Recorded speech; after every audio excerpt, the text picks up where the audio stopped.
गुरुजी, दोष कितने होते हैं वात, कफ और पित्त के अलावा? देखो, ऐसा है कि आमतौर पर लोग वात पित्त कफ 3 ही दोष जानते हैं, जबकि दोष 7 होते हैं।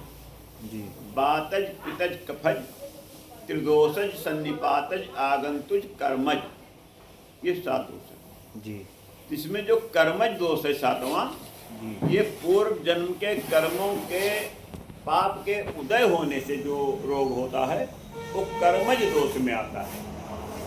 कर्मज दोष से अगर कोई व्याधि है किसी आदमी को, तो उसको कोई भी वैद्य डॉक्टर ठीक नहीं कर सकता है। उसका इलाज होगा देव व्यापाश्रय चिकित्सा से। देव व्यापाश्रय चिकित्सा जो है, देव व्यापाश्रय चिकित्सा में देव की कृपा, गुरु की कृपा, साधु महात्माओं की कृपा, हवन मंत्र, इनसे चिकित्सा होती है, वो देव व्यापाश्रय चिकित्सा कहलाती है। तो जो कर्मज व्याधि है वो उसमें देव व्यापाश्रय में ही जाना पड़ेगा, तभी आदमी ठीक हो सकता है। यानी जो पूर्व जन्म का जो कर्म था, हाँ, तो उसको क्या कहेंगे? कर्मज कर्मज दोष। कर्मज दोष। जैसे वात पित्त कफ 3 दोष होते हैं, जी। तो वात पित्त कफ ये 3 अलग हैं। फिर त्रिदोष, किसी आदमी के ऊपर तीनों दोषों का आक्रमण हो गया तो उसको त्रिदोषज कहते हैं। फिर सन्निपातज है, आगंतुक दोष जो होता है, आगंतुक कहते हैं मेहमान को। आगंतुक मैंने मेहमान नहीं होता है। जी, जी। जो बीमारी मेहमान के रूप में आवे वो आगंतुक दोष में होता है। अब मेहमान के रूप में बीमारी कैसे आती है?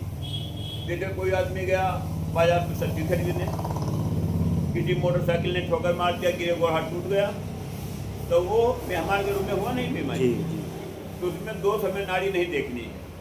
उसको जो आधुनिक चिकित्सा है उसमें एक्सीडेंटल कहते हैं, दुर्घटना से आया हुआ ब्याज, वो आगंतुक दोष है। आगंतुक मतलब मेहमान, जो बीमारी में हम गए थे, पेड़ पर चढ़ गए दातुन तोड़ने, गिरे हाथ पैर टूट गया, सर फट गया, तो वो आगंतुक दोष है। उसमें हमें नाड़ी नहीं देखना, ये आगंतुक दोष। ये कर्मज दोष जो है, इस पे आज का विज्ञान न तो कुछ कर पाएगा और न लोग मानते हैं कि ये क्या होता है, तो मानते भी नहीं।